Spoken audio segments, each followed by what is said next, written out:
விஜய் அவர்கள் ஒரு கட்சி ஆரம்பித்திருக்கிறார். அதனால எங்களுக்கு எந்த சிரமமும் இல்லை, கஷ்டமும் இல்லை. எங்களுடைய அணி ஒரு வலிமையான அணி, கொள்கை சார்ந்த அணி. வருகிற தேர்தலில் 234 தொகுதிகள்லையும் நாங்கள் வெற்றி பெறுவோம். சென்ற முறை 40 நாடாளுமன்றத்திலையும் வெற்றி பெறுவோம்னு சொன்னோம், வெற்றி பெற்றோம். அதே மாதிரி இந்த முறை 234 தொகுதிகள்லையும் வெற்றி பெறுவோம். அதற்கான பணிகளை நாங்கள் செய்து வருகிறோம். தமிழக முதலமைச்சர் அவர்கள் பம்பரமாக சுழன்று செயல்படுகிறார். மக்களுடைய பிரச்சனைகள் உடனுக்குடன் தீர்க்கப்படுகின்றன. இரண்டாவது, நாங்கள் கொள்கை ரீதியாக நகர்கிறோம்.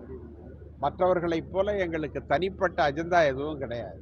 எங்களுக்கு எங்களுடைய கொள்கை முக்கியம். இந்தியாவில் ஒரு சிறந்த நல்லாட்சியை கொடுக்கணும், மதசார்பற்ற ஆட்சியை கொடுக்கணும், அனைத்து சமய மக்களுக்கும் ஒரு உத்தரவாதத்தை கொடுக்கணும், நம்பிக்கையை கொடுக்கணுங்கிறத தவிர எங்களுக்கு வேற எதுவும் கிடையாது. அதை தமிழகத்தில் நாங்கள் நடைமுறைப்படுத்தி காட்டியிருக்கிறோம். மக்கள் எங்களை விரும்புகிறார்கள்.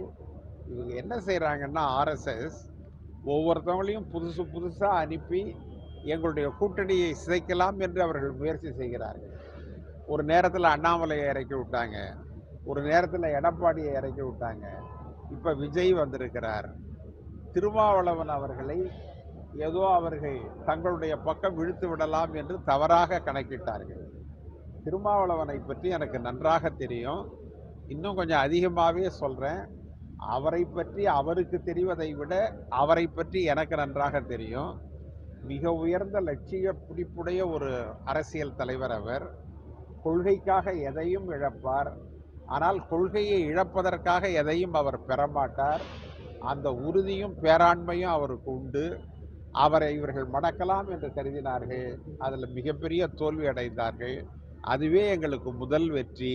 எங்களுடைய கூட்டணி தான் வலிமையான கூட்டணி.